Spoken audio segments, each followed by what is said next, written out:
आणि शामू नावाचे दोन जिवलग मित्र राहायचे. त्यांची मैत्री इतकी घट्ट होती की अख्ख्या गावात त्यांचीच चर्चा असायची.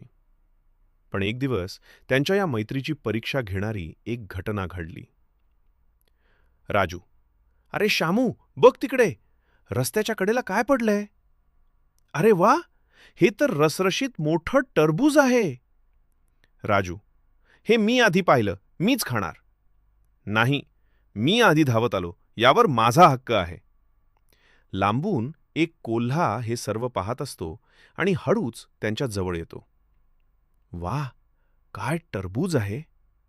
या मित्रांच्या भांडणाचा फायदा घेऊन हे टरबूज मीच फस्त करतो. थांबा थांबा माझ्या मित्रांनो, असे भांडू नका. मी तुमच्या वादाचा निकाल लावतो. मी या टरबूजाचे 2 समान भाग करतो. चालेल? हो, चालेल. तुम्हीच आमचा न्याय करा. अरे रे, हा उजव्या हातातला भाग जरा जास्तच मोठा झालाय. थांब, मी यातला थोडा तुकडा खातो, म्हणजे दोन्ही बरोबर होतील. अरे बापरे, आता तर डाव्या हातातला भाग मोठा झाला. थांब, यातला थोडा खातो. कधी डाव्या तर कधी उजव्या बाजूचा तुकडा खात राहतो, जोपर्यंत पूर्ण टरबूज संपत नाही.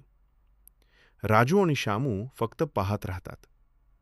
आता दोन्ही भाग सारखे झालेत, कारण आता काहीच उरलं नाहीये. चला, येतो मी.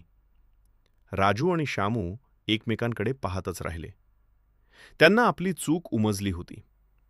त्यांच्या आपापसातील भांडणामुळे एका तिसऱ्यानेच फायदा उचलला होता. राजू, माफ कर मित्रा.